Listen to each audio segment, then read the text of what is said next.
Amazing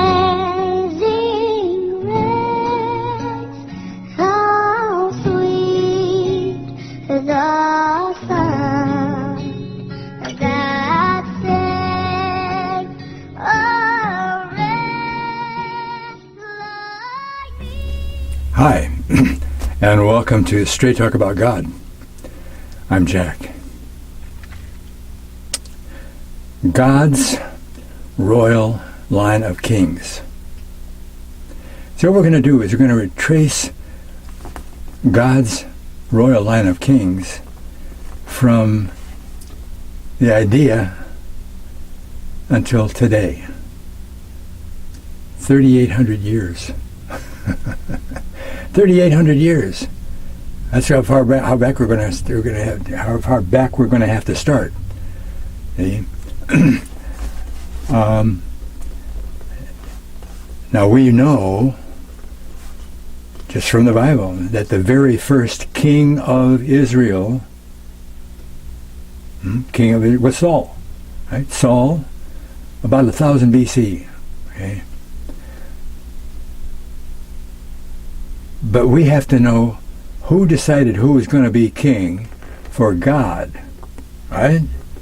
It's God's king. It's God's throne. That's one of the things about this video. It's going to be about God's throne. Who rules from God's throne? And what is God's throne at any particular time in history? You know? And that's what we're going to follow. So the first thing we have to do is we go back to Genesis 48, verse 5. Before we do that first, I have to tell you the background is that Joseph is the king, the vizier of Egypt, right? He's the vizier. He's second in charge of the whole country. Yeah, the Pharaoh, he's up on the Giza Plateau by the pool, letting Joseph run the whole thing. Okay, we'll get to that. But Joseph is going to bring his two boys to his father Jacob for a blessing. Okay? Because Jacob is getting near death. Okay? He's going to die in the next chapter. Okay? So he brings Manasseh, his firstborn, and Ephraim, his secondborn. He brings them to Jacob, and it says that Jacob's eyes were dim, cataracts. And Joseph brings the two boys, and he says, "Okay, Dad, I brought the boys for you to bless." Okay, and Jacob says, "Well, they're not going to be your boys anymore. I'm adopting the boys. The boys are mine." Ooh, so he's going to. And then is where we see in verse 5, he says, how are they going to be that? They're going to be mine as Reuben and Simeon. Reuben the firstborn, Simeon the secondborn. He's placing Ephraim and Manasseh at the head of the line. The head of the line. Whoa. So he's going to bless them. He said, bring the boys. And Joseph takes Manasseh, the firstborn. Firstborn gets everything, right? Okay. Firstborn on his left hand, so that when he has Manasseh on his left hand, it'll be on Jacob's right hand, because the right hand is the hand of power, inheritance, all of that. Okay. He takes Ephraim on his left hand, or on his right hand, so that it matches up with Jacob's left hand. He's going to get a big blessing, but the right hand is the one that really counts. Okay? How does he do that? Jacob reaches out and he crosses his arms. He crosses his arms so that his right hand doesn't go on Manasseh, it goes on Ephraim. Joseph said, well, not so, my father. You haven't. He said, cool down. This is what it's going to be. See? Now, he blesses the kids, and he says, in verse 19, he says, Ephraim will be a multitude of nations. Manasseh will be great. Now they're kind of together, but they're separate. Okay? You see, Jacob knows all of what's going on here.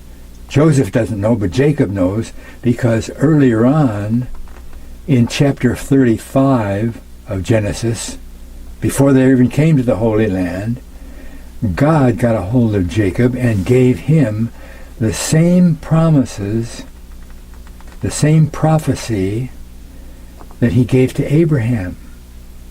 And then repeated those things again personally to Isaac. And then later to Jacob in 35:11. And he says that your descendants will be a nation and a company of nations. A company of nations. What's a company of nations? It's a world empire. A world empire. Oh, okay. So he knows exactly what he's doing when he crosses his hands. See? Because Ephraim is God's choice to get the birthright. Ah, okay. Great. Okay. We have to go to, so we have great and multiple and nation and company. So we have a great nation. Now let me remind you that when God does something, it's perfect. It's the best of everything. Right? It's absolutely perfect. You can't put anything on it to make it better, or you can't take anything away to make it better or anything. It is what it is, and it's perfect. Right? So, we go back to Abraham to find out what all those promises were, because it's all part of the birthright. All part of the birthright. Abraham is told by God that his descendants at some time in history, and that time is going to be anywhere from 1800 to today, okay, including the end times. End times. He says, your descendants, they're going to be so many you can't number them all. It'll be like the stars of the heaven, sand of the sea.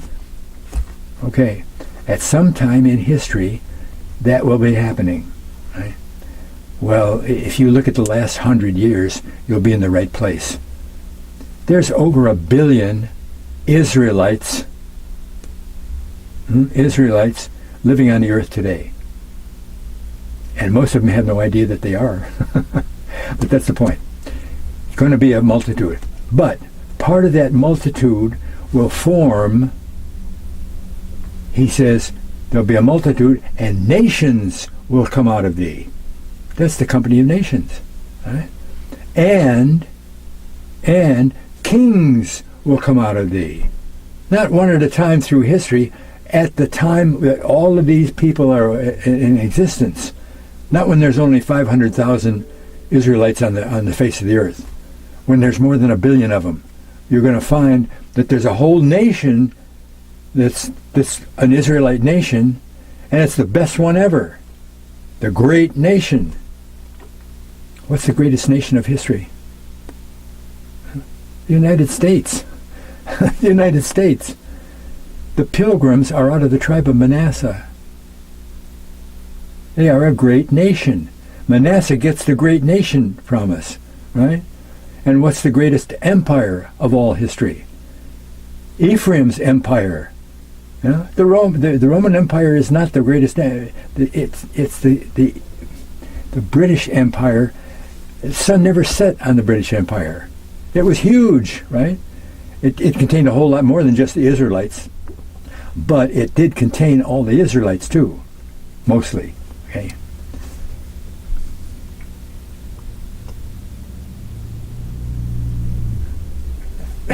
we're going to be switching back and forth in time periods here, because we have to say this is what's going to happen, and then we have to go back it up with how it's going to happen and stuff.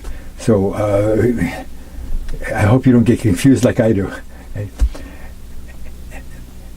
Anyway, those promises were passed down verbally by God to Isaac.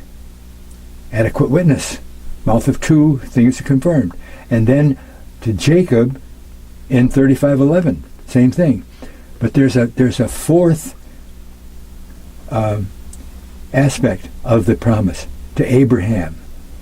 He says they're going to be kings, nations, multitude of people, but your descendants will control the gates of their enemies. Not when they're in Palestine. Not when they're in Palestine. When there's 1 billion of them on the earth, they're going to be controlling the gates of the world. The world gates. We got a worldwide thing happening here. Gates of their enemy. The gates. What are the gates? Gates of the world. And everybody got that. Isaac was going to get married, and the family was sending off Rebekah to be his wife, and before she goes, they prophesy and say a bunch of stuff, and then they include, and may they control the gates of those who hate them. So that's 2 times. The Israelites, some portion of the Israelites is going to control all the gates of the world. What are the gates of the world? Panama Canal, that's a gate, isn't it, between the Atlantic and the Pacific? How about the Suez Canal? Mediterranean, Gibraltar, Mediterranean, Atlantic, gates. This is from a different video, but there's the gates, right? All of those little red donuts are trade gates. Access to different places, right? And they're all controlled by 2 people. The United States and Britain. United States and Britain. Ephraim and Manasseh control the gates of their enemies, or those who hate them. Okay? So that's the fourth thing, and that passes down. Now the next part, that just sets up the base. Okay? The next part is we're going to have to find out who's going to be the king. Can't watch the kings unless we know who they are. Okay? So the kings are going to happen in Genesis 49. 48, he adopts the kids and gives them a blessing, and then he's going to tell the boys, all of them, what's going to happen at the latter days, end times, last 200, 100 years. Okay? And he goes down the list, and he gets them all together, and he says, I'm going to die, I'm going to tell you what's going to happen, what's going to be like for you in the latter days. And he starts telling them. He gets to Judah, he gets to Benjamin, and he tells Benjamin that he's going to be, in the latter days, he's going to be like a ravening wolf. He will raven like a wolf. Immediately, the wolf becomes the ensign on the flag of Benjamin. Right? He goes to Zebulun and he says, you'll be a haven for ships. That comes from, some of this comes in Deuteronomy 33, but it's the same thing. Right? A haven for ships. And it's got a ship on it. And a ship becomes their ensign. Right? Dan is going to be a judge of your people. He's going to tell everybody else who you are, who he is. Judge. And this is snake in there because that's part of it. Okay? Because when a snake, you always know when a snake was around, don't you? Right? You may not tell the difference between an elk and a deer, but you know the difference between a snake and a non-snake. They all do the same thing, right? They say, oh, there's a snake. And that's what Dan's going to do. We'll get to that much later. He gets to Judah, and he says, the scepter will remain with Judah. Oh, the scepter, that's the king has the scepter. Judah is going to be the king. In the latter days, today, Judah will be the king over groups of nations of Israelites. Wow. But then he says something that's very important. He says, until Shiloh come. Now remember what throne we're talking about? The throne of God is the ruling throne over the Israelite tribes. When they're not a nation, the leaders of the tribe will be whoever they are, the judges or whatever. When there's an actual king, the king will be the one. And he has the throne of God. All right, the symbolic throne of God. Until Shiloh come, that's when Jesus comes. When does Jesus take over the throne of God? After he kills all of the people in the Armageddon and sets up the rulership of the whole world for the millennium. He's God's throne sitter for the millennium, for 1,000 years. Okay? So there's the big, long bottom line. Throne of Israel. So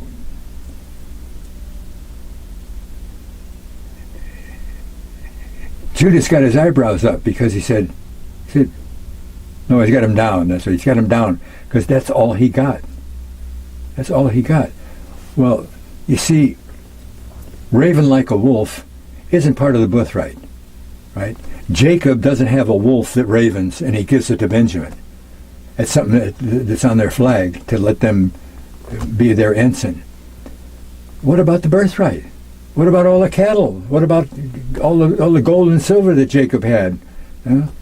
If you look at the passage that describes what Jacob had when he came away from Laban, we'll get to that in a while, and go back home to Isaac, it takes 4 or 5 verses.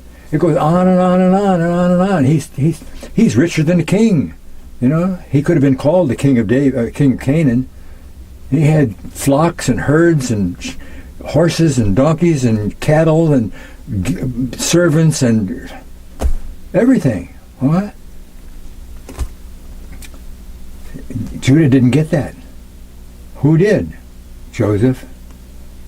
During the end times, the latter days, Joseph will be, he had everything. Joseph gets everything but the kingship. Being king is pretty good, but everything else, like all of the nobles, the dukes and the earls and the counts and all of those people, the rich guys of any country, those are the guys that the king has to depend on when he goes to war. Because if they don't agree with him, they won't supply any soldiers, and he doesn't have enough soldiers to go to war, right? Those nobles are going to come from Ephraim and Manasseh. Okay? Joseph gets all of that stuff. He gets everything that Jacob owns. But there's something else there, because in 49 verse 26 it says, the blessings of your progenitors. Those are the blessings of Isaac, the blessings of Abraham, those promises, because God came to Jacob and told him he's going to have nation and a company of nations and thousands and thousands of descendants, and the gates of the enemies. That's the progenitor's promises. That all went to Ephraim. But something else goes to Ephraim. Well, it went to Joseph, okay? But it's going to go to Ephraim when Joseph dies. But in verse 24, it says something that a lot of people have no idea what it is, or had no idea, and said, well, it's a God thing, so it must be something, and they try to stitch together some couple of verses or something, and it's not what it is. Because it says, and he will have the shepherd. Joseph gets the shepherd. What is the shepherd? It says right away what the shepherd is. It says the shepherd, the stone of Israel. The stone of Israel, what's that? Who has ever heard in church about the stone of Israel? Almost nobody. But there it is. There was a stone that belonged to Israel. Well, wait a minute. There was no nation of Israel until Saul was the king, and it became a nation with a king. Until then, there were judges, and it was all a loose-fitting nation, but it wasn't called a nation. It was the nation of Israel, the nation of all the people of Israel. Israel being Jacob. Jacob's name would change to Israel. So all of the descendants of Israel, Jacob, all the boys and the tribes and everything, was called now the nation of Israel instead of the nation of Jacob. All right? But the stone of the nation, did they have a nation, a stone? No. It was the stone of the man Israel. Oh, how do we get that? Jacob had a stone, the stone of Jacob. That's what it said. The stone of Jacob. Where's that stone of Jacob? What is that? Okay, we have to stop there and go back. Okay? We have to go back to Jacob and Esau. Jacob and Esau. Esau comes in and he says, God, I'm hungry. Give me some of that stuff. He said, well, give me your birthright. Well, I don't need a birthright. I'm going to die. I can need that. He got his birthright. Rebekah overhears Isaac talking to Esau. And he says, Esau, I'm pretty old here and I'm not sure when I'm going to die, but just in case it's too soon, I want to give you your blessing before I die. So I tell you what, go out and hunt me up some venison and make me up some of that savory meat that you know I love, right? And I'll eat that and I'll give you a good blessing, okay? Rebekah says, uh-oh, because God had come to her and told her earlier on that there were going to be twins born to her, and one of them will rule the other one, and the younger will rule the older. Esau is the firstborn. Jacob is the secondborn, and he's going to be in charge. He's going to be the ruler over Esau. Well, she's going to make that happen. She's going to help God. So she goes to Joseph and she says, Jacob, and she said, Jacob, this is the way it's got to be. Esau is going to do this and that and the other thing, and Isaac is going to do that. You get me a goat. I'll make some of that savory meat that your dad has, and you go in and you'll say that you're Esau and you'll get the blessing. Because that's what God said, you get the blessing. He said, whoa, but wait, that's not. He said, I'll take the blame. Don't worry about that. God will, but you have to do that. He does that. He gets the blessing, and he's only out of the tent a couple of minutes. And Esau comes in with the food. He says, oh, I brought your food. Who are you? Because he can't see. Who are you? Your firstborn, Esau. Uh-oh. Esau, he knows what happened. He knows what happened. That's a big deal for him for Jacob to come in and do that. It's a big deal. He says, uh-oh, God did that. He said, I'm sorry, son, I can't give you the blessing. I can't give you the blessing. It's gone. It's out. He said, well, I can't give him that. And he's given him a half a blessing or whatever, but it's not the big blessing that includes all of the birthright stuff and everything, okay? Because he got the birthright too, right? Esau is so mad, he says, Jake, when Dad dies, you're next. I'm going to kill you. Steal my birthright, steal my blessing. I'll show you. Rebecca says, hey, I'm not going to have everybody dead here, okay? She said, Jacob, I want you to go up to my brother Laban and live with him until Esau cools down a little bit, and then you can come back home, okay? So he leaves, and he goes up to Laban, and he spent 21 years there, comes back home, okay? On the way up there, it's maybe 100 miles. It's 60 miles anyway.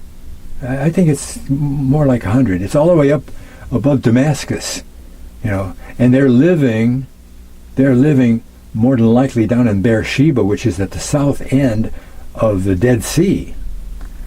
Oh, south end of the Dead Sea. Okay, so he makes out, and he's all alone. You know, he might have a camel with him, but he's all alone. And he gets up to where Mount Moriah is, and it's time for sunset. And he said, "Oh well, I better spend the night here."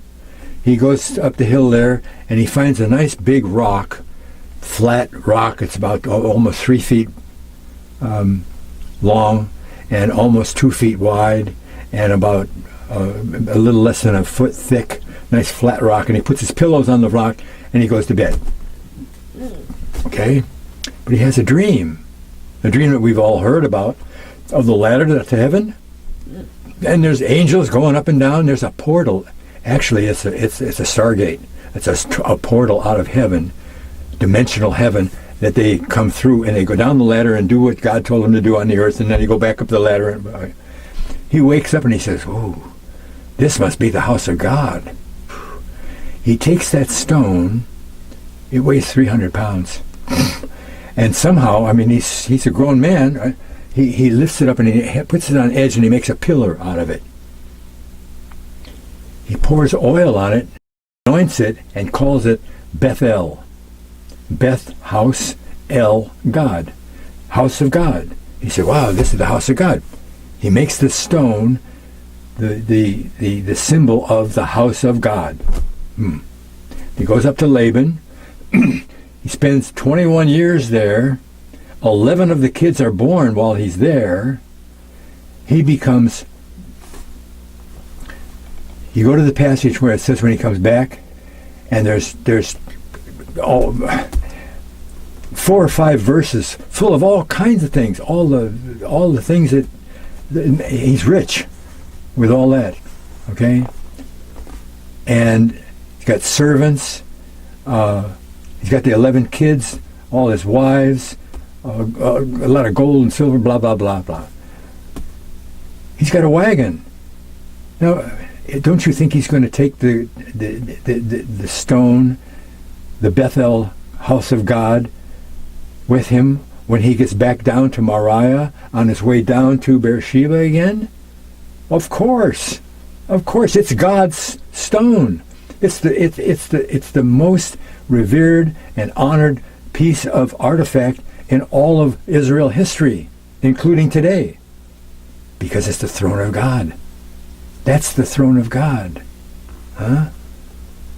Oh, Jacob maybe not even know that, you know, but he, even if he doesn't know it's the throne, it's still the most revered thing of Israel. He takes it with him. He goes back down home, and they live there for a while.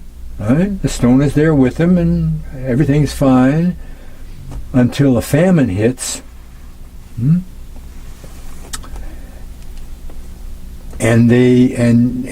Jacob sends the boys to Egypt to get some food. Let me see if I missed anything here.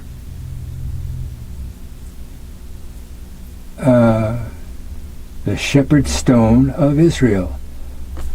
Okay, now we know whose stone that is, right? It's a stone of Jacob. The stone that Jacob got, it's the Israel stone now. The way that changed from the people of Jacob, the Jacobites, to the Israelites, because his name got changed, and everybody from then on was an Israelite. All of his kids and all their descendants are all Israelites instead of Jacobites. Okay?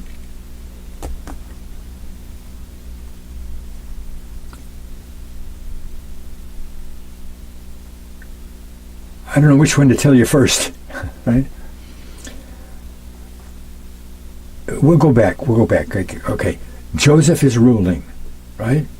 He's ruling when Jacob goes to Egypt. How is he ruling? Because he told the Pharaoh an interpretation of a dream that Pharaoh had that nobody else could say. He said, if you guys don't tell me, I'm going to kill you all and get some more prophets in here. And one of his guys, I think the butler that pours the drinks for him, he says, oh, wait a minute, you don't have to do that. There's a guy that we met in prison when you had us go to prison 12 years ago, and he interpreted a dream that we had, and it came true. So he's got a special, he knows get him up there. And that's Joseph. That was Joseph, right? The Pharaoh sends for Joseph. He comes, they clean him all up because he's in prison, right? He spent 12 years in prison, right? He was 18 when he went in, after his brothers sold them to the Ishmaelites, and then he was a slave to the captain of the guard of Pharaoh in his house, right? Then he's thrown in prison for 12 years. He was 30 when he came out of prison, okay? When Pharaoh called him up and said, well, here's the dream, what do you say? He said, well, that's God showing you what's going to happen, right? The first 7 years is going to be bumper crops. There'll be food everywhere, just all kinds of food. It'll be really great. But the second 7 years of your dream is all famine. All famine. And a lot of people are going to die. Oh, wow, that's pretty bad. Boy, well, what do you think we should do about that? Well, you could, for the first 7 years, tax the people 20% of their crops and stockpile all that food for 7 years. And you'll have enough food for 7 years of bumper crops to get you through the 7 years of famine. It might be, difficult, but you'll survive. Oh, that's a really good plan. I'll tell you what. I mean, God's involved in this, right? God's the only reason that Joseph can tell him all this, and Pharaoh knows that. They're into the spiritual stuff and prophets and all that stuff. He said, well, you're the guy that know about it. You take over. And if you go back in ancient history of Egypt, you'll find that there's a period where from in 18 to 1600 BC, around in that period, there was a vizier. There's still a pharaoh, but a vizier, the second in charge of the whole nation, was running the whole nation. All right? That was what Joseph was. He was the vizier, and Pharaoh, he's up on the back deck on the Gaza Plateau by the pool, and Joseph is running the whole country. I mean, literally running the whole country, right? And he's doing that when Jacob, during the second year of the famine, which is all around, not just in Egypt, he sends the boys to Egypt to get food, right? You remember all that, okay? Joseph is the vizier. He rules Egypt for 80 years, starting when he first started with the bumper crops, when he's 30, which is the law of priesthood. You can't be a priest for God, which Joseph was. He was saving the family type of Christ. Saving the family. Christ. Huh? Okay?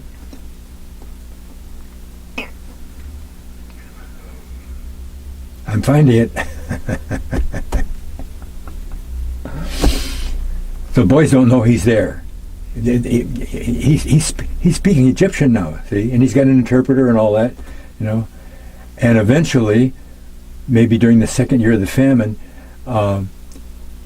he makes himself known, and the boys bring Jacob up to Egypt, or down to Egypt, okay?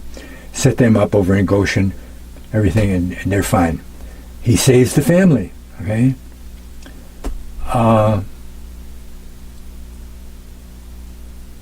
During the famine, a lot of the Egyptians, they have to buy the food that the Pharaoh stacked up, right? Stocked up, okay? So they buy until they run out of money. They run out of money, they sell their cattle. They run out of cattle, they sell their land. They run out of land, they sell themselves. And while they're doing all that, Joseph is administering all of that stuff. When they sell themselves into servitude and have to pay 20% tax from then on from all of their stuff, they're just renters on the land now, you know. Joseph is running all of that, okay? The vizier, great. He saved the nation. He was a national hero for everybody. He didn't just save forever. Wow, they had his name everywhere, the way they do with the kings, okay? Great, Joseph. Okay, the vizier.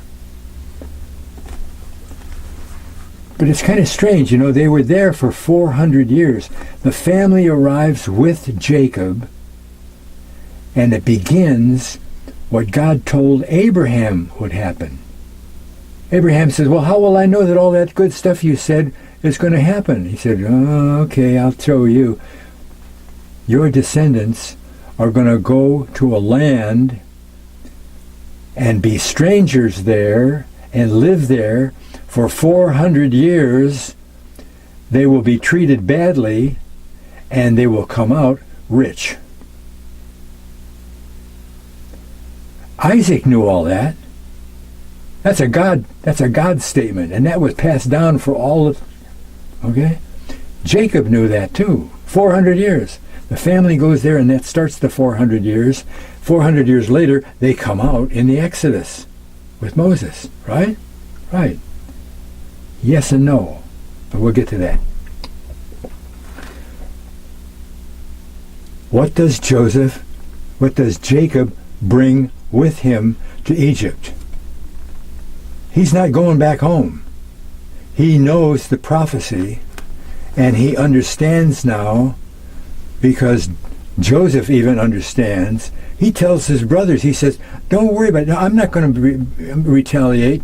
God did this so that I could save you from... It's all God. Don't worry about it. You know, you treated me badly, but it's okay. And Jacob knows the whole thing. He knows too, right?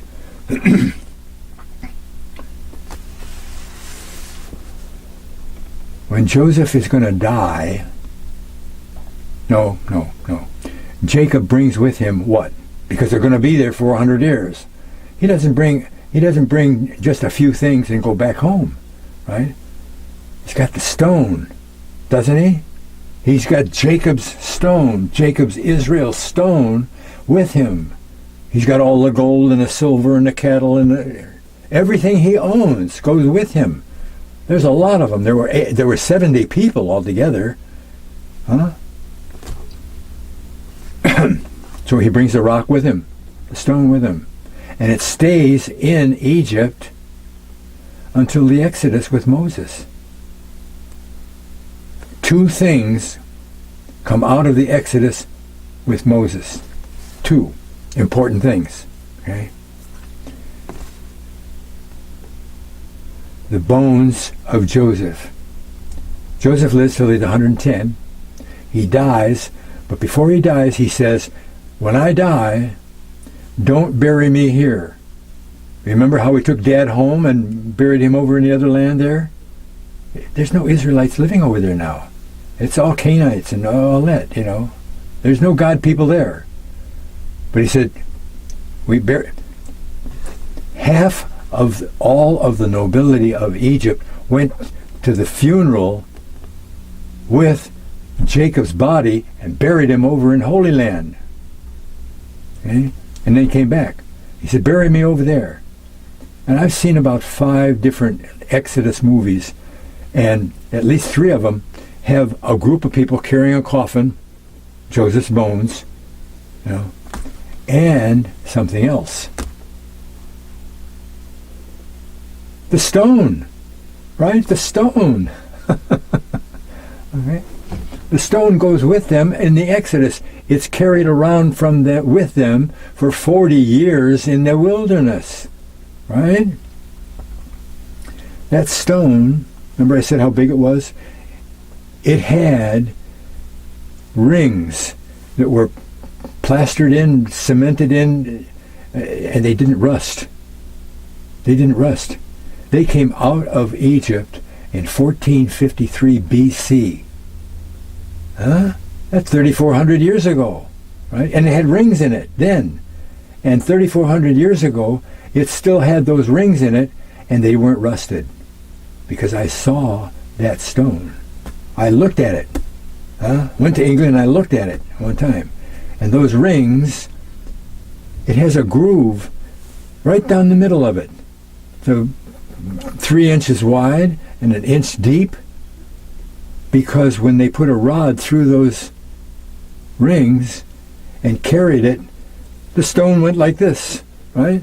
And it would wear the rod out, and they put a new rod in. Boom. So for 40 years, they keep putting rods in there, and a little bit at a time, for 40 years, that groove got in there, right? And when they got there, it became the coronation stone. It's the throne of God. The throne of God, the symbolic throne of God. So all of the kings of Israelites will be crowned on that stone of God, the throne of God, until, like Judah said, the scepter goes to Jesus, right? And when Jesus gets through killing all of the enemies in Armageddon and sets up the coronation of him, of the king of the earth for God, he'll be crowned on that stone, right? Later on we'll talk about the stone a little bit more. Where are we? So it came out, but there's something else that happened in there. We don't know the line of kings, do we? We can guess, eh? But when Joseph dies, the Pharaoh doesn't take over. He doesn't take over for 200 years. Many pharaohs come and go before the Pharaoh that's there says, wait a minute, and he conquers, he takes by force all of the people down in Egypt and takes over the rule of the country. Okay? So now we back up to Joseph's death. Joseph dies. He's not from Judah. And the Pharaoh, he says, oh, this is good. You keep ruling, because the way Joseph rules, he saves the nation, didn't he? Huh? He saved the nation. And after the famine is over, he's still ruling. He still rules for 71 years before he dies. And Jacob is there for that time. Okay? And according to Egyptian tradition, Joseph's name was every place. They chiseled his name all over. He saved the whole nation. He was a national hero, right? And he ruled under God's kind of rule. So when he dies, when Judah takes over, it's going to be under God kind of rule. But Judah's already dead because he's a lot older. Who gets to rule then? Judah's firstborn, Zara. Well, how did that happen? Who is Zara? Well, now we got to back up again, okay? Because in Genesis 38, it tells us who's going to be where Zara comes from. Because Judah has a wife that has twins. She's going to have twins. They know she's going to have twins. And because of the firstborn rule, the midwife has a red cord in her hand waiting for the firstborn to come out. As soon as it comes out, boom, she gets the red cord on there, and nobody can make a mistake about who's firstborn. That's her main job, okay? So they're doing the usual thing you see in the movies, and push, and an arm comes out. Boom. Immediately, she wraps that red cord around her wrist, boom, and the arm goes back in. It goes back in. He said, well, and out comes the other boy. It's a boy. They're both boys. Out he comes out, and not too long later, the red cord hand baby comes out. Boom. And because it was a breach of the firstborn coming out without the red cord, they call him Pharez, which means breach. And then Zara means dawn. That comes out second. Okay? So when Joseph dies and the tribe of Judah takes over, it's Zara that becomes the vizier. And that's why you can find that in history, because you might not be able to find Joseph as the vizier. But when the vizier, the office of the vizier lasts for 250 years, it's going to be in the history books, okay? And it will be called the second wave of Hyksos. Hyksos meaning foreign. Hyksos rulers, foreign rulers. Hebrew rulers are foreign rulers. Zara, the family of Zara, supplied the vizier all the way for another 250 years, or 200 at the least, right? But then, in Exodus 1:8, it says, a Pharaoh who knew not Joseph. Knew not Joseph? Wait a minute. A national hero went down and he's got his name is everywhere you look? And all of, wait a minute. What? Because there were so many of them, he said, hey, there might have been 1 million of them. Right, a million Israelites. That's a pretty big group of people that want to start a war. Okay, he said, "There's too many of them. If we go to war with one of our enemies, they might side with the enemy and wipe us out. We got to go down there and take back rule." And they go down and they force their way on rule to all the Israelites, and they put the Israelites that are there in servitude in the brick pits. They're not chained up as slaves. They're taught they're called slaves a lot when you're taught that in Sunday school, but they weren't actual slaves. They were indentured servants. Okay? And if they didn't work in the brick pits, they got beat up or killed, right? They were treated like slaves, but they had their own house. When they went out in the Exodus, they had all their sheep and their cattle and all of that. They had everything, all right? Because they weren't official slaves. But what happens when a conquering nation lines up at the border of another nation ready to invade? Some people get away. They don't have to go to war, they get away, right? Who gets away first? The king, the nobles? Of course, the people who can afford to get away, right? And they do, they go, okay? Because Diodorus Siculus, ancient historian, says that there were 2 exoduses out of Egypt. 2? Oh. He tells us why. One by land, Moses, and one by sea. One by sea. There was an exodus by sea? My Bible doesn't say that. It did happen, though. Now we got to go way back. Way back. Because during the time of Joseph, migrations started happening out of Egypt across the Mediterranean Sea to the north coast. And Israelites out of the tribe of Zara, some of them, and out of other tribes, went across the sea and established city-states on the north coast of the Mediterranean. Troy, Athens, and Miletus are just three that we're going to talk about.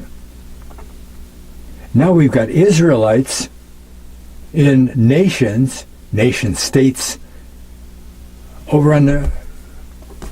and they're ruled by Israelite, Zara, Judah kings. God did that. God put those people over in that spot, right? To be there to rule over the Israelites that went with them. Okay? Now we got kings over there. Hey, great. Yeah.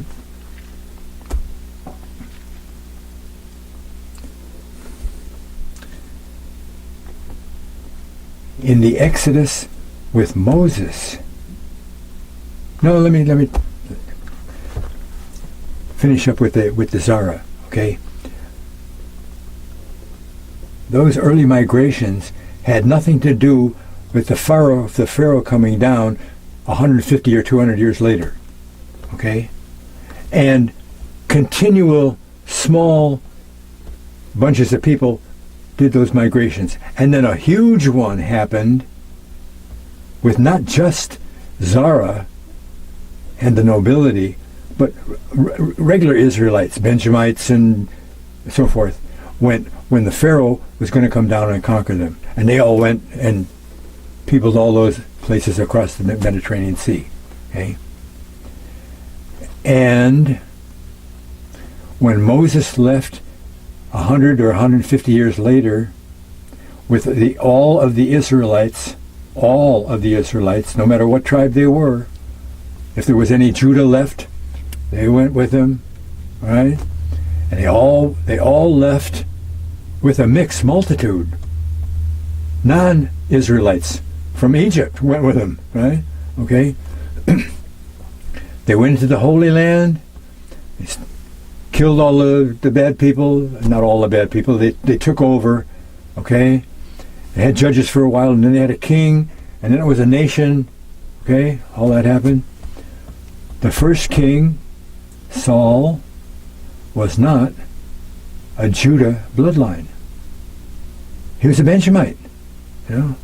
We want a king. You know, we're these judges and everything. Oh, we want a king. Samuel says, "No, you're gonna rue the day you did that." Well, no, we don't care. We want Saul because he's good looking. He's tall. He's head and shoulder. He's a great warrior. He can protect us. You're going to be sorry. And they were. Because the devil got a hold of Saul and he messed up. And Samuel said, you did the bad thing. God took the kingdom away from you. Right? David was still a young kid. He wasn't even 18 yet.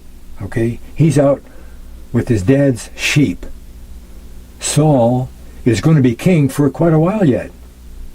Samuel shows up after Saul messes up. He shows up and he anoints David and says, you're going to be the king of Israel. Boom. And David says, oh, okay. And he goes back out to the sheep. That's it.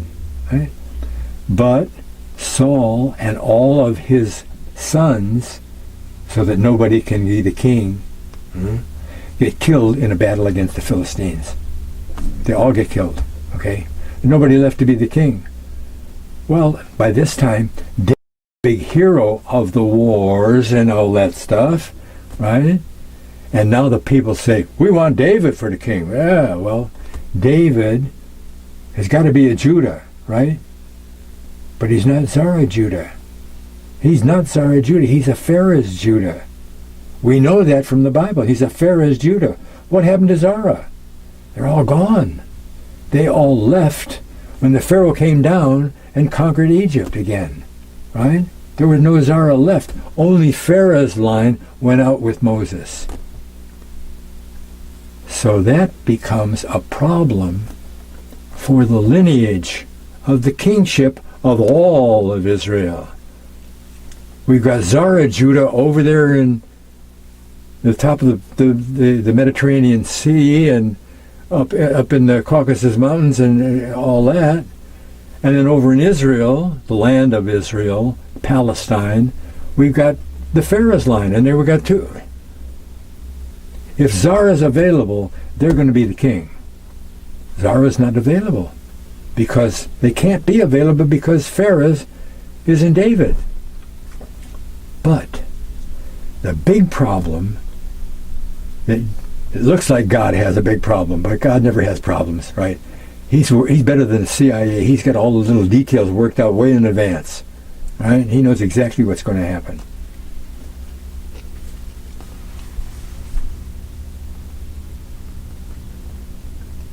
Where was I?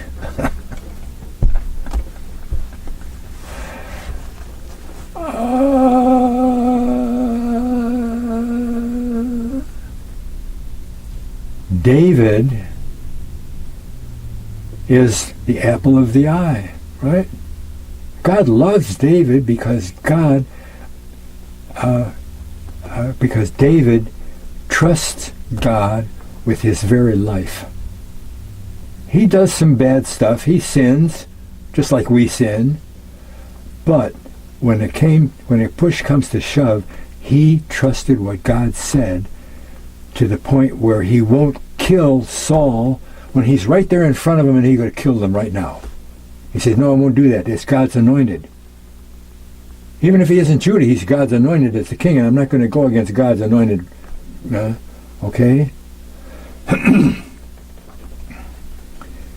Nathan the prophet of David's administration comes to David and he says, oh, by the way, God told me a few things that I want to tell you about.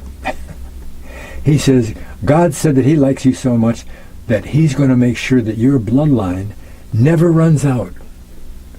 Forever, your bloodline will be in existence. Oh, forever. Wow. Let me stop for a second and tell you what forever means when we're talking about God saying forever. Every time God says forever, it has to do when Jesus comes. Because this kind of stuff goes on forever until Jesus comes, and then this new stuff is going to happen. You see, and the law happened 3 months out of Egypt in the Exodus. The law was there with the 10 Commandments. Boom. Right? And it's going to be the law forever until Jesus comes. Because the law is a symbol of Jesus' rule. No human being except Jesus ever lived or will live that can keep all of the 10 Commandments. If you stole a cookie out of the cookie jar when you were 10 and your mom said, did you get that? And you, no, I didn't do that. You lost it. You can do everything else for the rest of your life perfectly. You don't get in.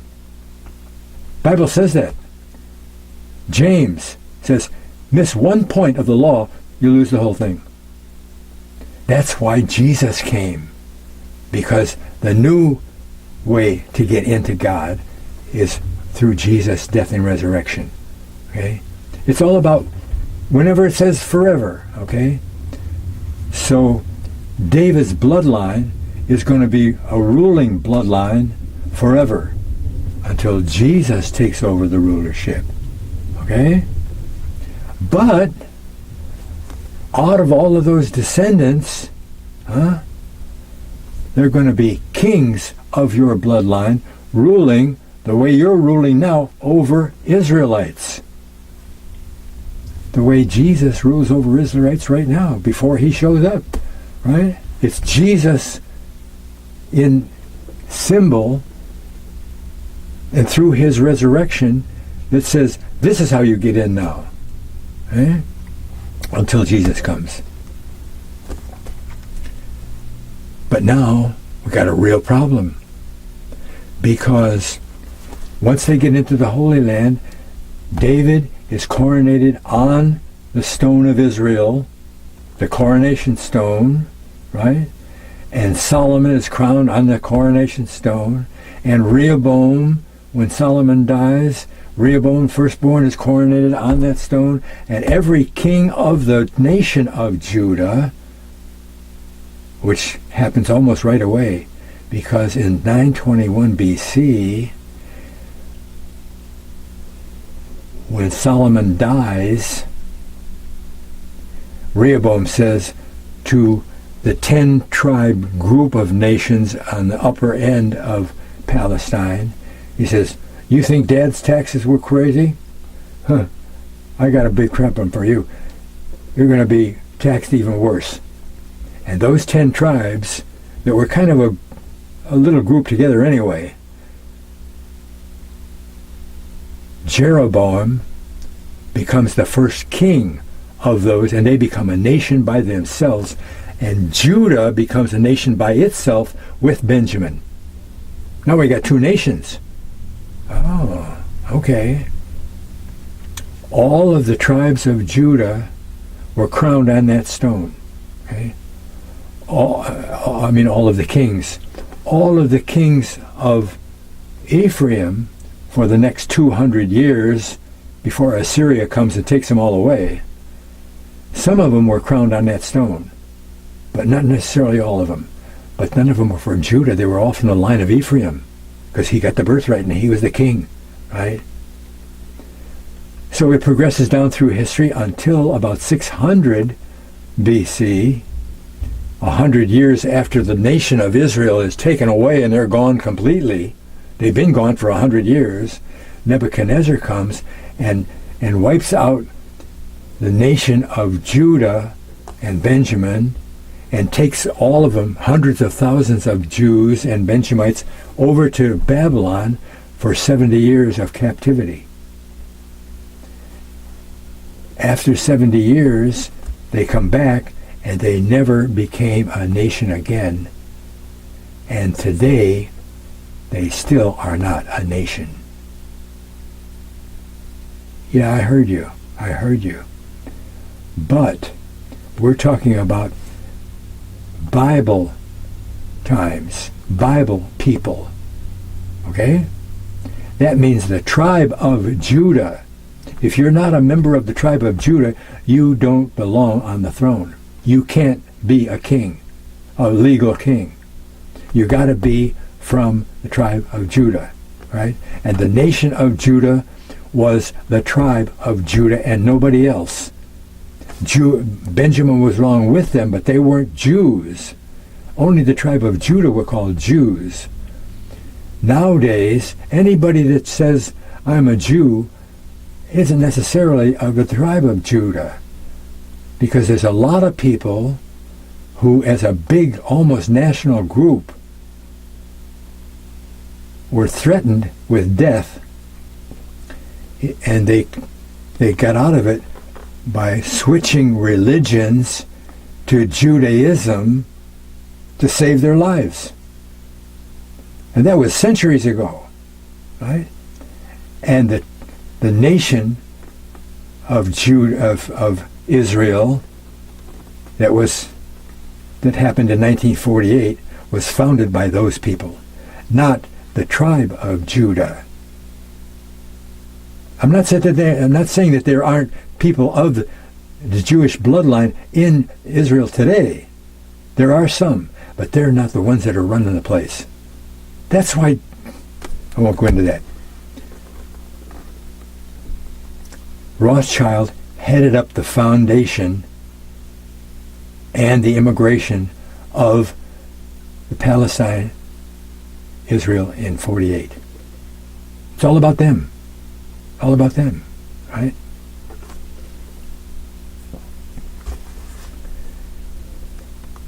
The flag of modern Israel has a star in it, doesn't it?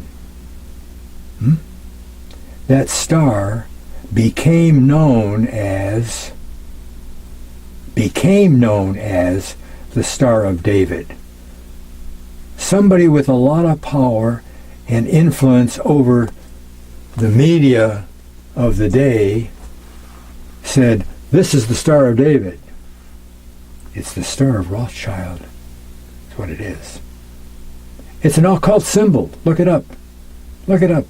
Centuries and centuries before David, it was in existence as an occult symbol. Okay? We'll see that even a much later. Okay?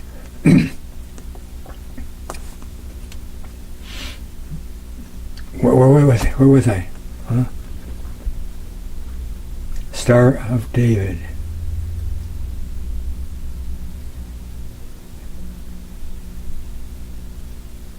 Wait, let me look at my notes. Okay. I got to tell you about the early migrations. Wait. We didn't talk. I didn't finish telling you about the setup of all the kings across the Mediterranean Sea. We talked about that. Okay.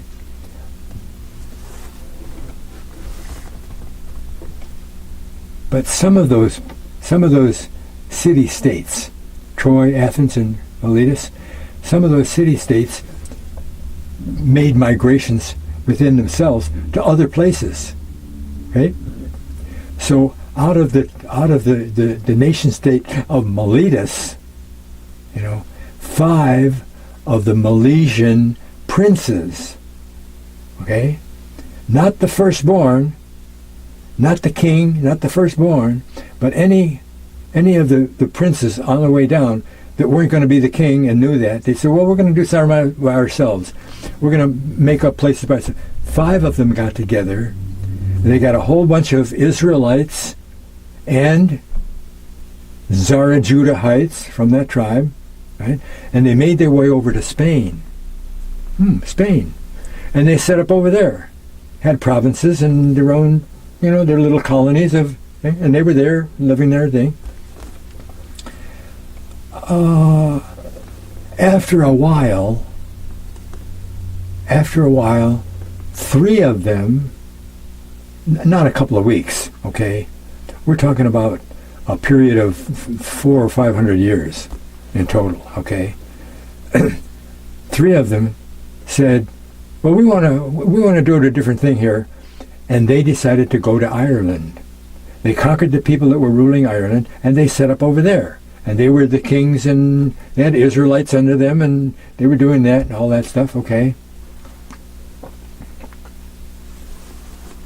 The people that they conquered had ruled Ireland for 200 years.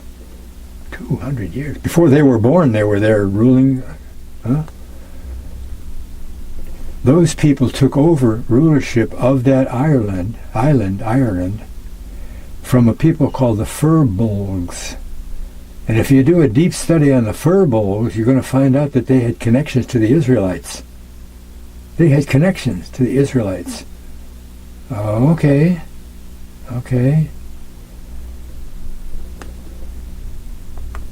At a certain time in history, 583 BC, on Ireland, there happened to be only one high king. There was only one of the 3 people left. I don't know what happened to the other 2, but I assume they died. Okay? There was only one high king, Haramon. Yokade the Haramon. Yokade, the king of Ireland. Okay?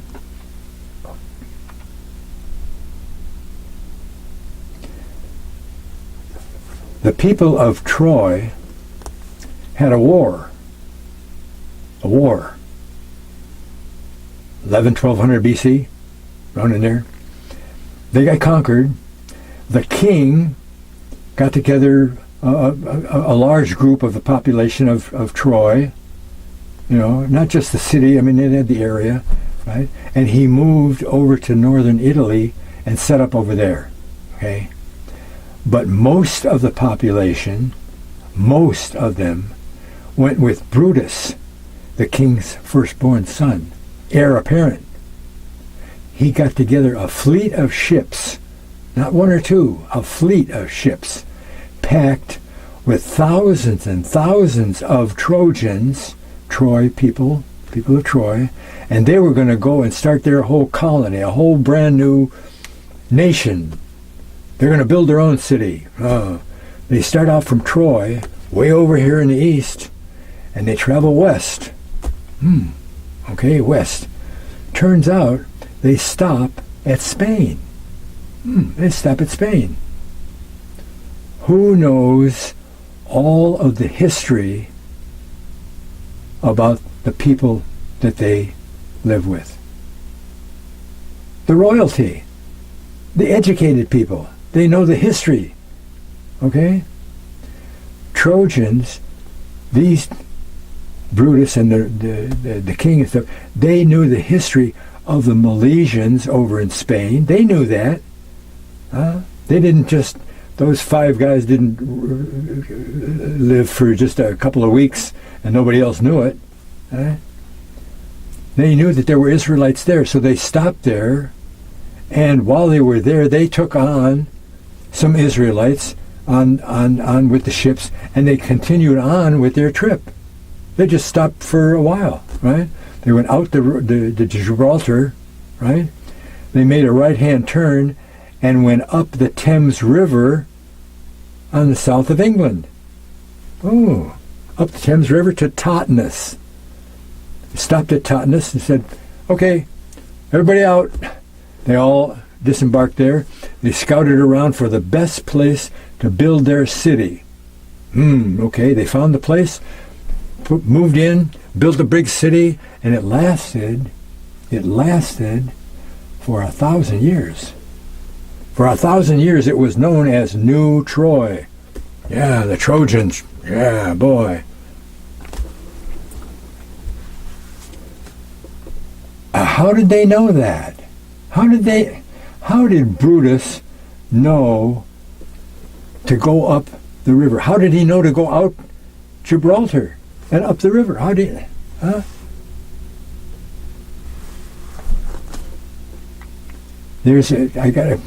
gotta tell you first about the 1,000 years. All right, the place where they landed, Totnes, there's a big stone there where they landed, a big stone, and they've engraved that stone with the landing of Brutus in 1103 BC. Rome didn't try to conquer England until like Julius Caesar, and was it 53 BC or 63 BC? That's when they came in. That's 1,000 years before or after Brutus. And when they got to New Troy, it was still called New Troy, wasn't it? Sure. It never changed, you know. All those Israelites for 1,000 years have been, you know, peopling the whole land of England and all that, everything, right? The Romans did what the tribe of Dan did. When they went a place and they didn't like the name of it, they changed it to a Roman name.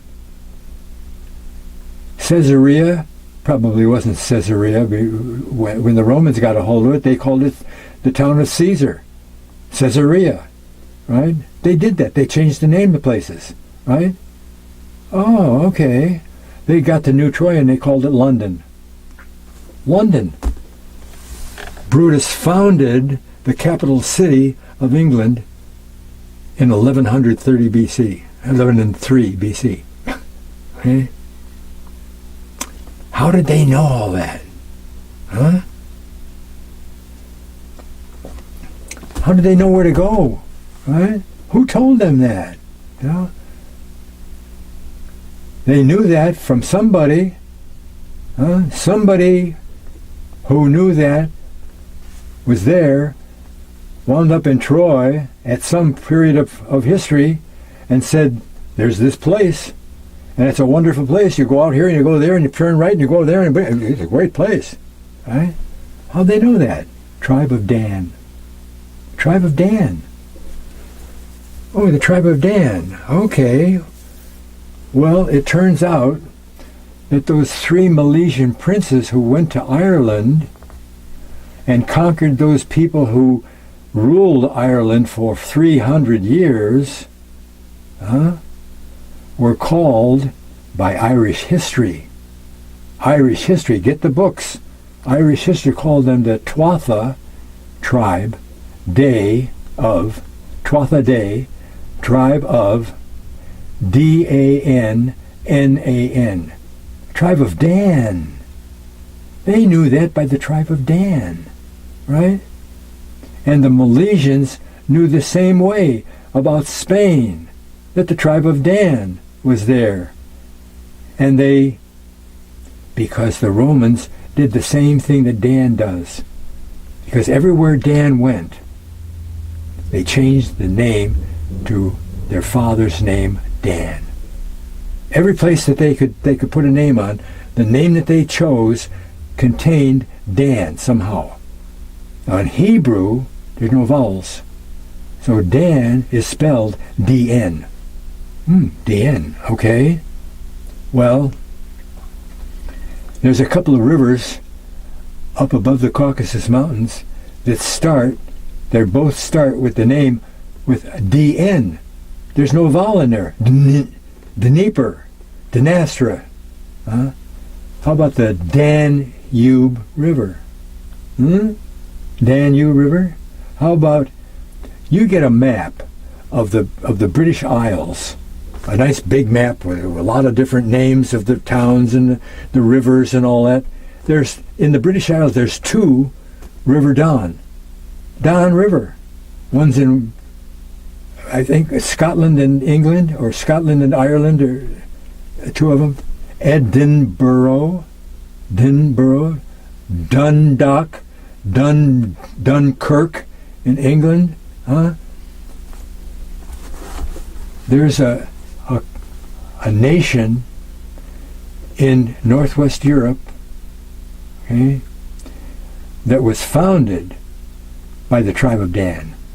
It was founded by the tribe of Dan.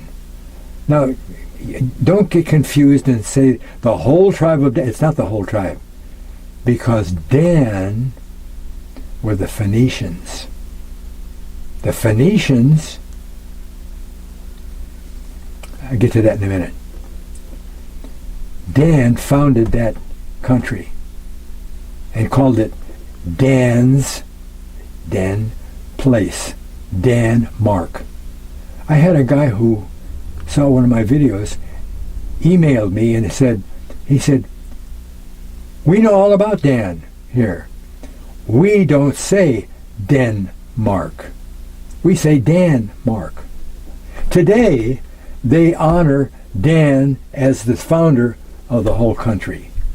That's what Dan did. Everywhere he went, he changed the name to his own name, right? Okay? Now, how did he go everywhere?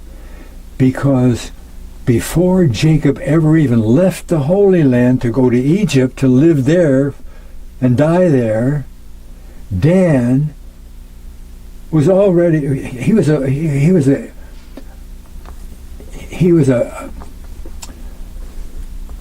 middle-aged man already before they went to Egypt. Before they went to Egypt, Dan went with his cousins up north, the Pahanics, and they became the Phoenicians, what we know as the Phoenicians. We have a vast history of the Phoenicians. We know they went all over the whole world, right? Trading. They set up a whole world network of trade for everybody. And every time they went a place, found a good place that had a lot of good stuff, and they went back home and they said, hey, we went over here and we did that and we did blah, blah, blah. Okay? Before they went to Egypt, they were coming back and saying, this is a great place here.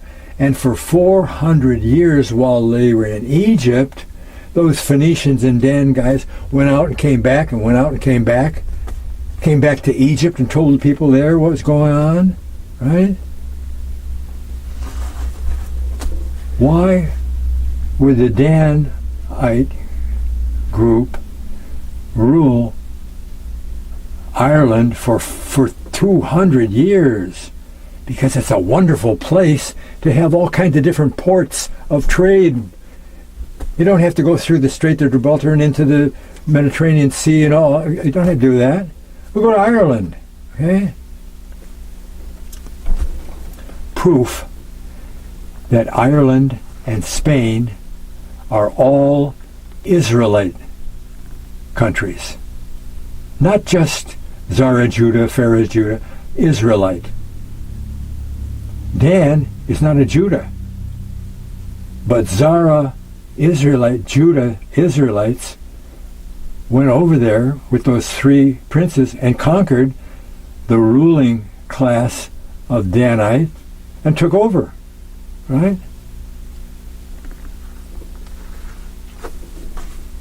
If you go to a not so ancient map and look at what they label Spain, that's where the Milesians were, Spain. The name of Spain used to be Ibera.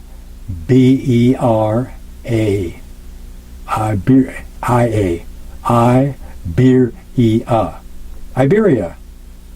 It's called the Iberian Peninsula on some geographical land. Iberia. So what?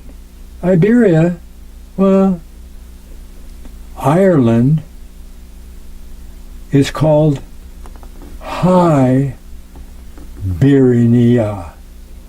There's an N in there. It says Hiberia. Iberia, Hiberia. It's the same thing in a different language. They put an H on the front of Hiberia.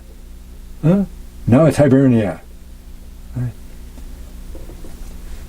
In foreign languages, mainly Israelite foreign languages, like French, Dutch, Danish, the vowels have a different sound.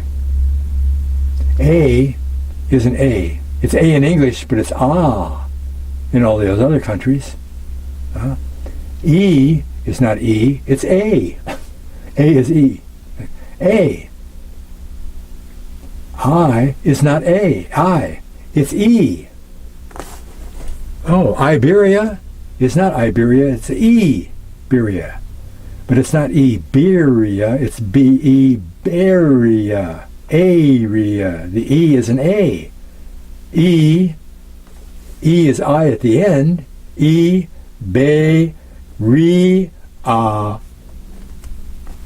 Okay? Where does Iberia come from in Hebrew? From the patriarch that gave the name of all the Israelites, Hebrew. It's Hebrew. And Ireland even keeps the H in there. It's a different language that says Hebrew. All Israelites, all 12 tribes, all of the people of Abraham are Hebrews. If they come out of Abraham and Sarah, all of Jacob's kids down through history to today are Hebrews. Some of them, Hebrews, are Israelites, and some of them are, all of them are Israelites, but some of those Israelites are Hebrew Israelites, Judahites. See, Israelites have three different names. They're Hebrews, Israelites, and Jews. Okay? The Jews have three different names.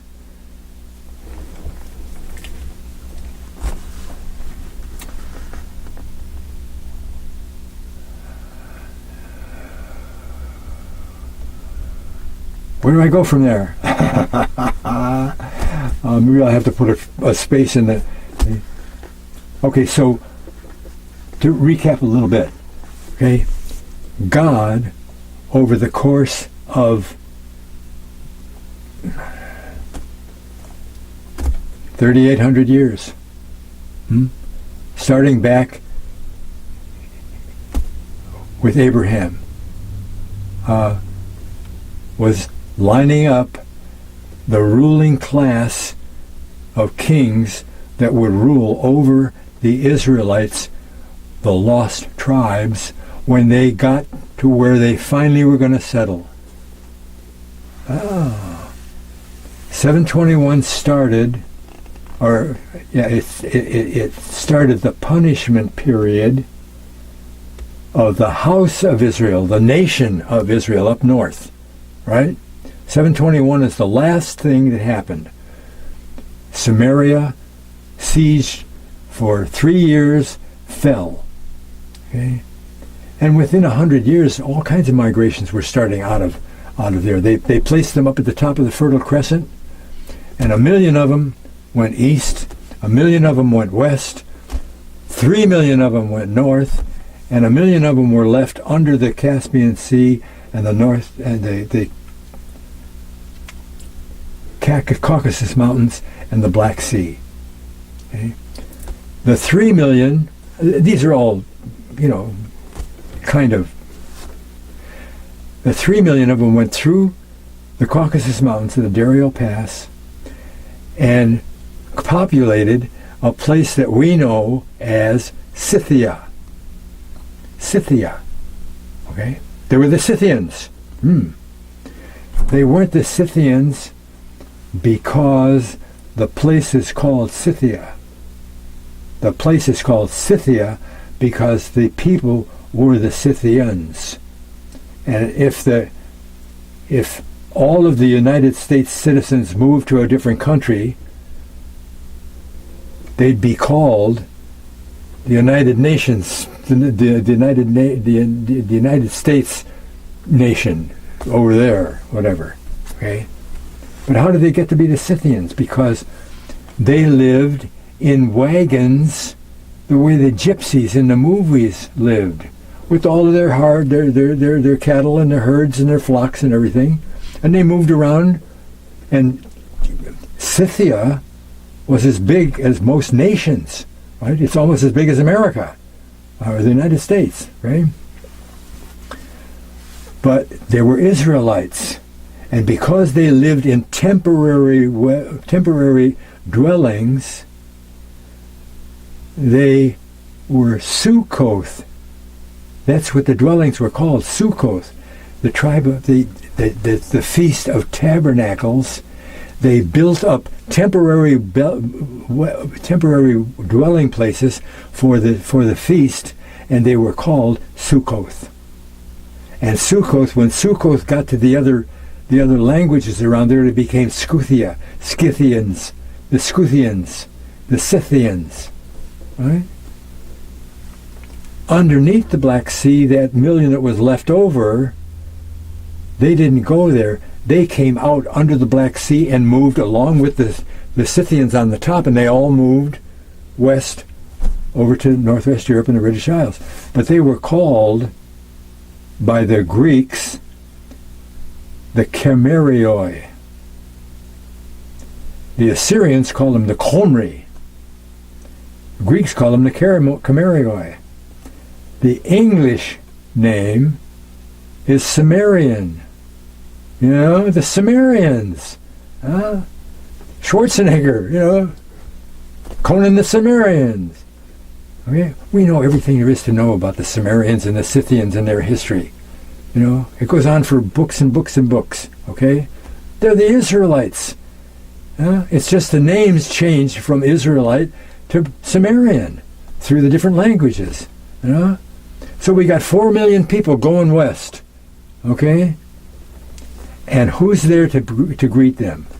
All of the Israelite Judah tribes.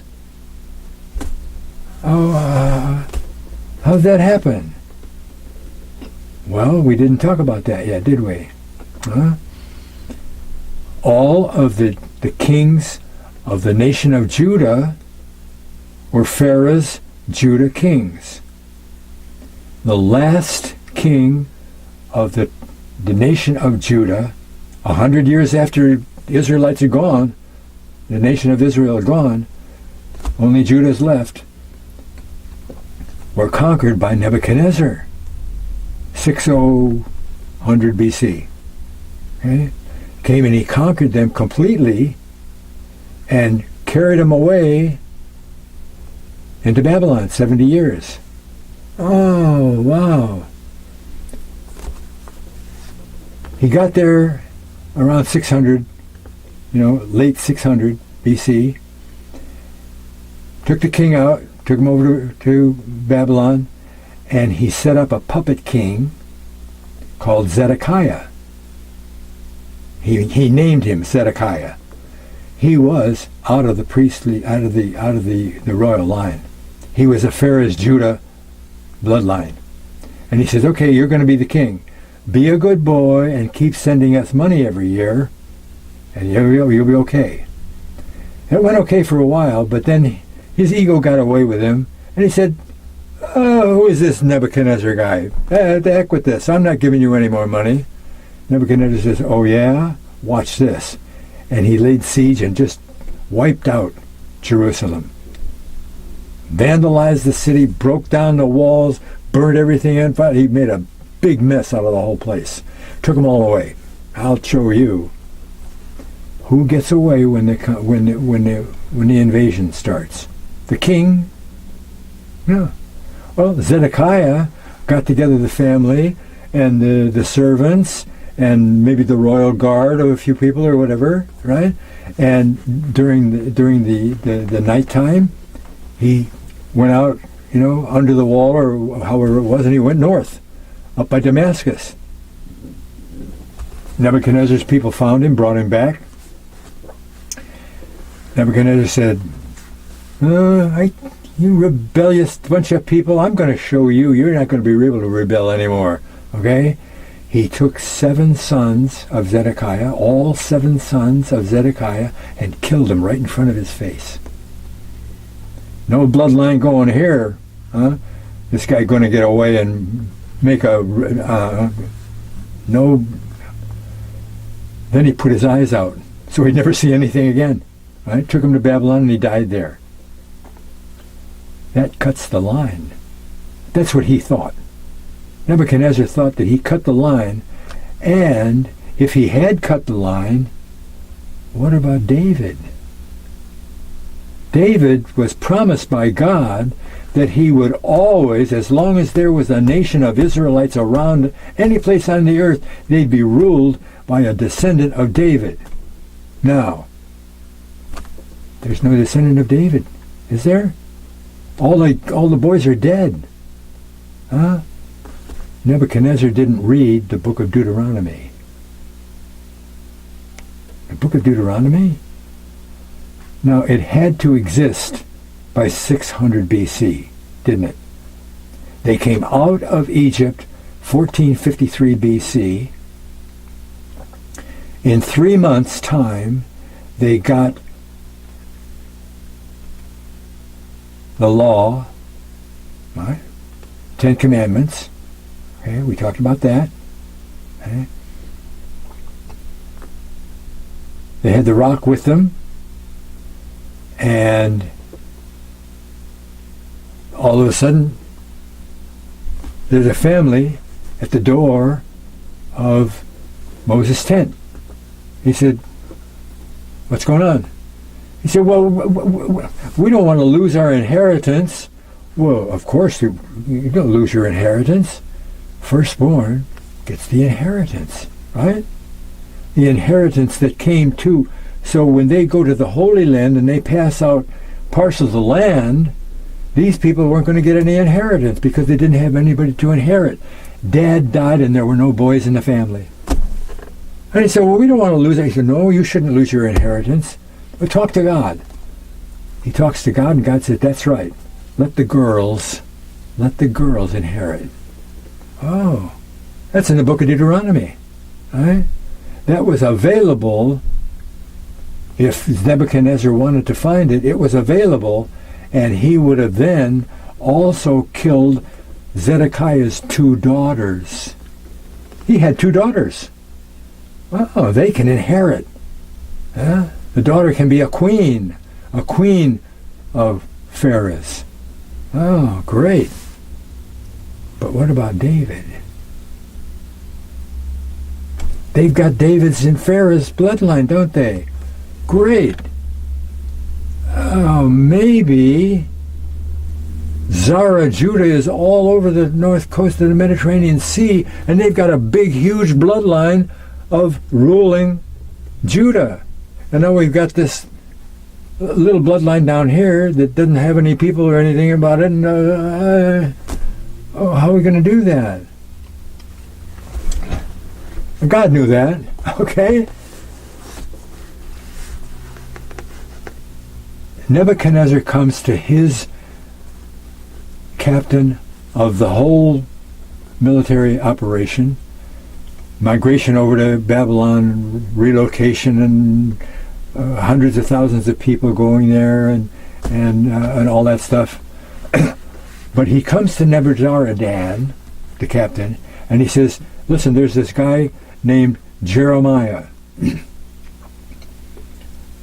God's behind this. I don't know how he did it exactly, but I'm not going to guess so that you can say some kind of quibble.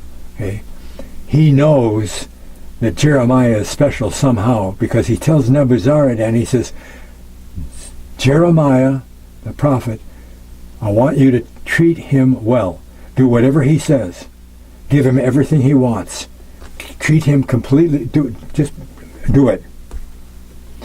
He goes to Jeremiah and he says, the king said I should treat you well. Now you can do what you want, you can go where you want, you can have anything you want. You want to come back to Babylon with us, you'll be well taken care of. Okay. If you don't want to come back, just tell me what you need and you can have anything you want.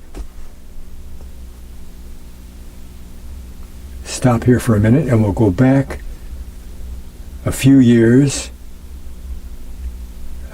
with Nebuchadnezzar conquering and killing a bunch of people in their war and all that stuff, and everybody fleeing to different places, and God comes to Jeremiah and he says, don't worry about Jeremiah, don't worry about Nebuchadnezzar killing all these people. You and your remnant will escape. You'll be okay. Nebuzaradan comes. Oh, wait. Another thing that God tells him, he says, you're going to be okay. You're going to go to a place that you've never been. And you're going to be there. But it's going to be a place that you're not going to be able to get there by your feet. You can't by your feet. Well, if you're going to go someplace, and you're definitely going to be there, and you can't walk there or ride there on a horse, you're going to have to take a ship. You're going to have to be by... Nebuzaradan shows up and he tells him about what Nebuchadnezzar says, and Jeremiah says, oh, give me a ship and outfit it with all of this kind of food and this much money and a couple of servants and all of this kind of stuff, and Nebuzaradan said, okay, great, boom, boom. Why did Jeremiah do that? How does Jeremiah figure in all this stuff? Because he's Zedekiah's grandfather. Jeremiah is Zedekiah's... Wait a minute. It doesn't say that in the Bible. It says he's Jeremiah of Libnah. If you do the proper kind of research into the 4 or 5 people in the Bible that are named Jeremiah, you're going to come up with only one who fits the idea. Because Jeremiah is given guardianship over the 2 daughters of Zedekiah. And in the Bible it tells us that. They're in his remnant. But people say, oh, we got to get out of here. Nebuchadnezzar's going to come again and he's going to kill us all.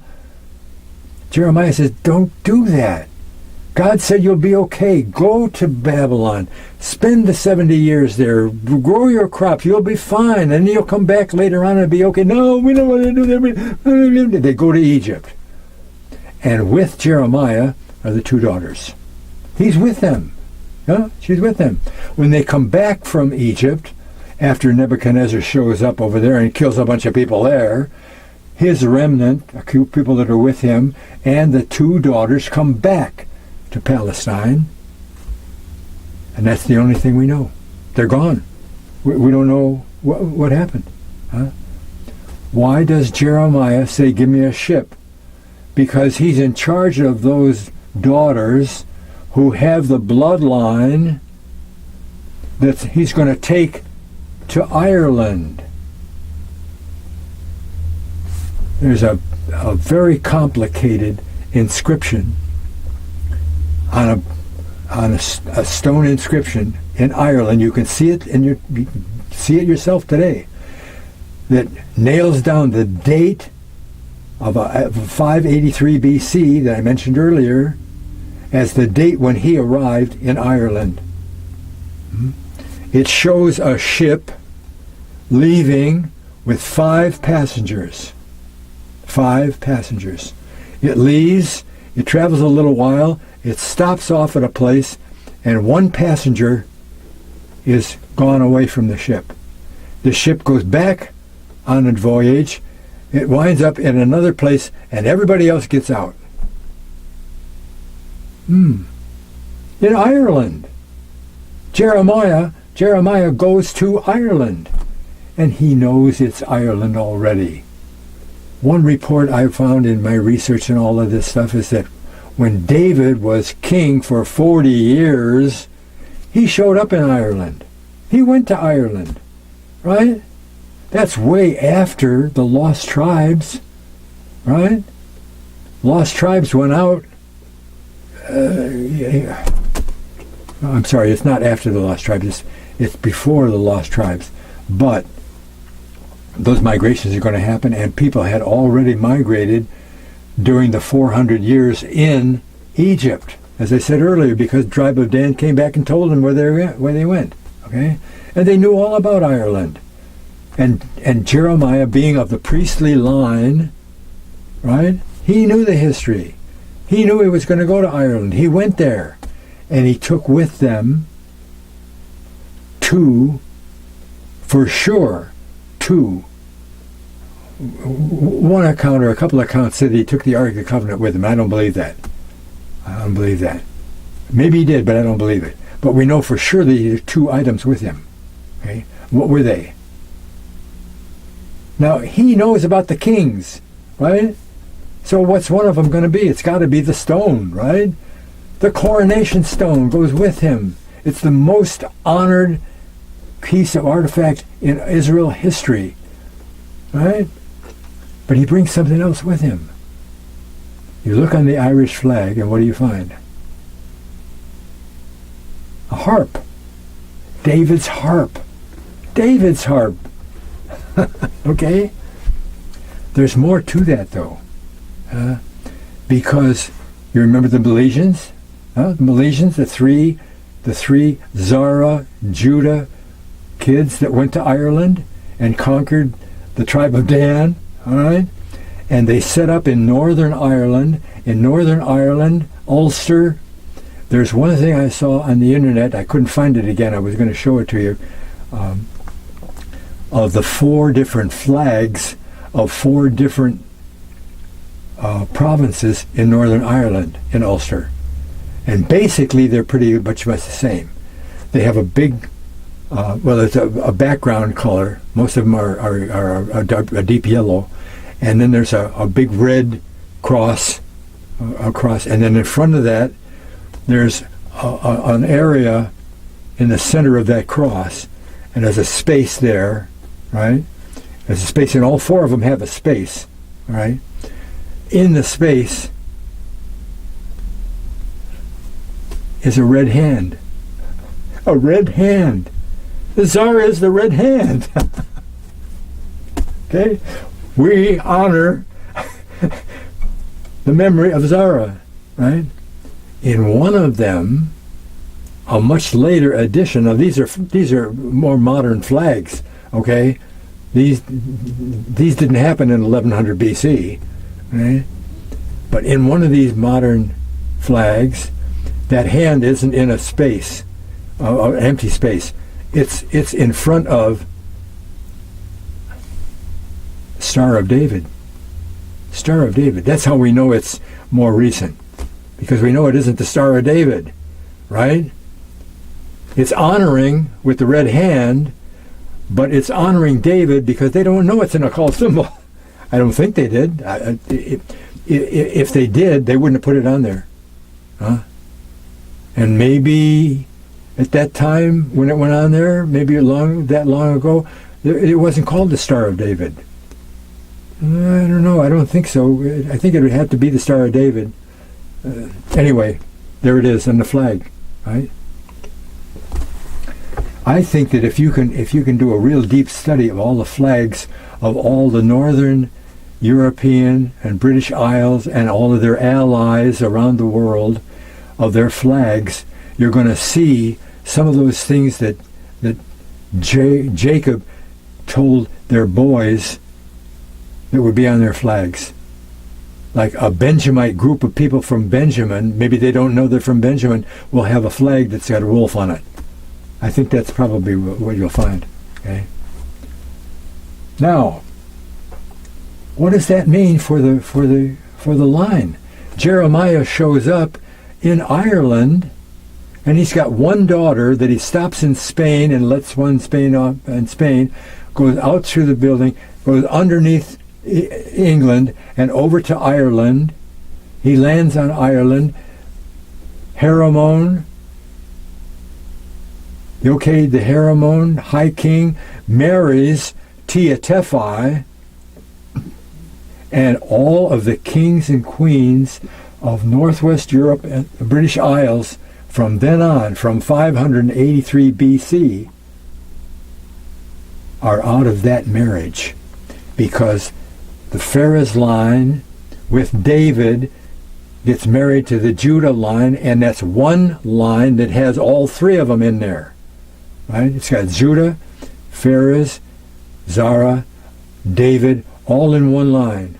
Okay? Victoria became known as the grandmother of all European royalty.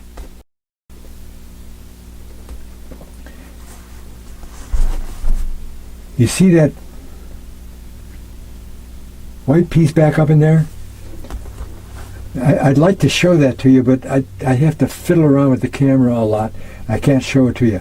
But that turns out to be almost the same size, big size.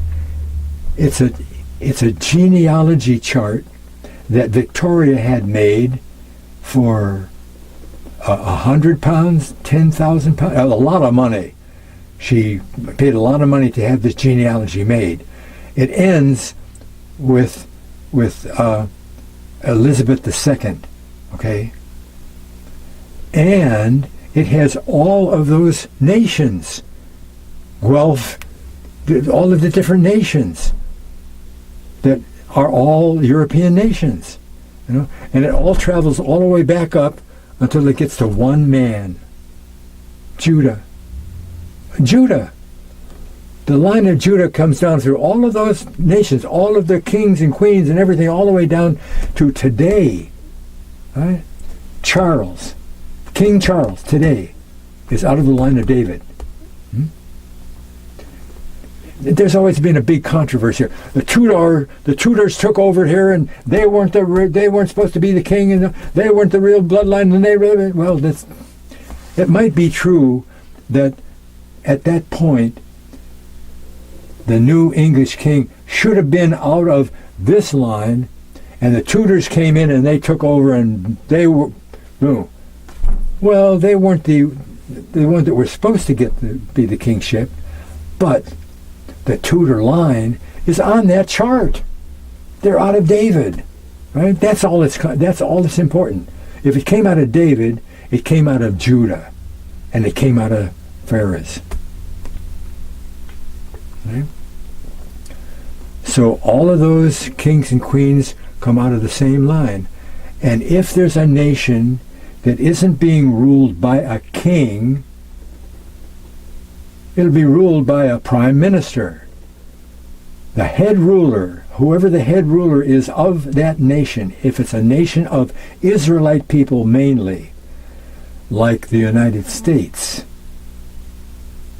the Pilgrims the people who went across the ocean and set up in the United States as a country, as a home, not a tobacco plantation or cotton plantation.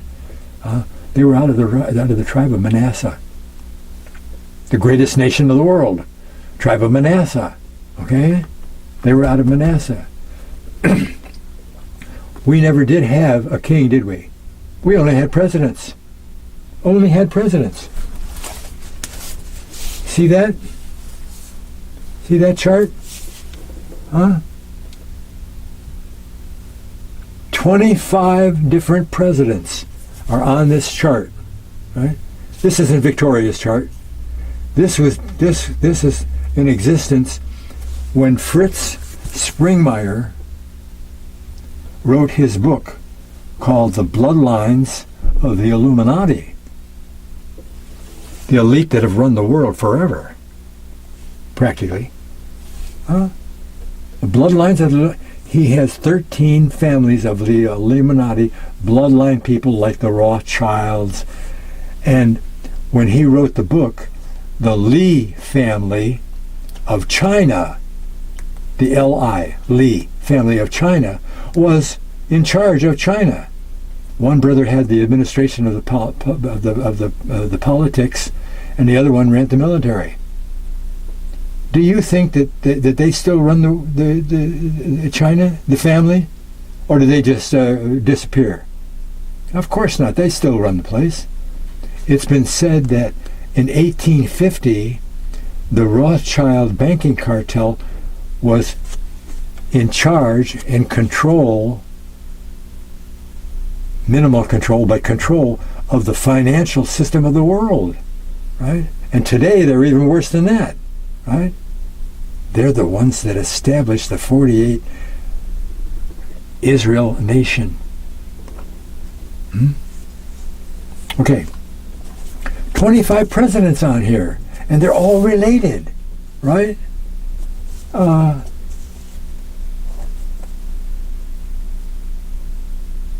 here's a guy that you know on there, right?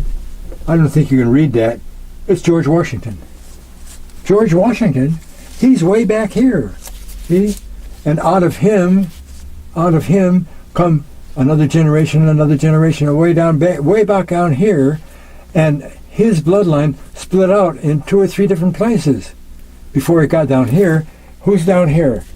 That's Benjamin Harrison. Benjamin Harrison, 23rd president. Here's a good one. This starts here, and it splits out up to here, splits out down to here, splits out here, splits out down to here. And when it gets all the way down here, 6 or 7 generations after this line here, and on this line here, Victoria's bloodline goes way back to Judah, okay? But when it gets down here, all of these guys split out here till we get to a Delano here and a Roosevelt down here, and we got FDR. Okay? All of these guys are related to each other. Bloodline back through Judah. Okay? He points out that these 2 people here, this goes below.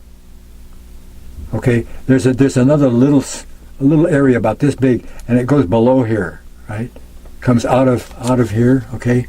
And this person here is Margaret Cheney, and this guy is William Cheney. So he's married to Margaret, and out of them comes all of these people down in here, okay? And more than likely, it's the same Cheney that we know about in our own history from the last 30 years. Oh, yeah? You remember Dick Cheney? He was the vice president. Oh, the vice president?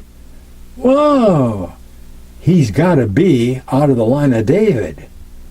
Huh? Probably.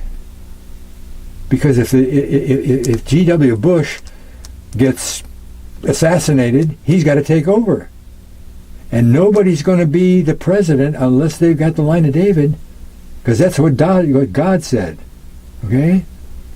And that's what happened. I really believe that, because he points out in the book that they, with a capital they made Dick Cheney come out of retirement. He retired. I'm right. They pulled him out of retirement to be vice president because they didn't trust G.W. Bush to do a good job. And if you know anything about G.W. Bush, you probably know why they did that. Why he wouldn't... He didn't say he didn't have the right bloodline. Yeah, he had the right bloodline, but, you know... John Wayne said, "Life is hard, but it's even harder if you're stupid." Okay?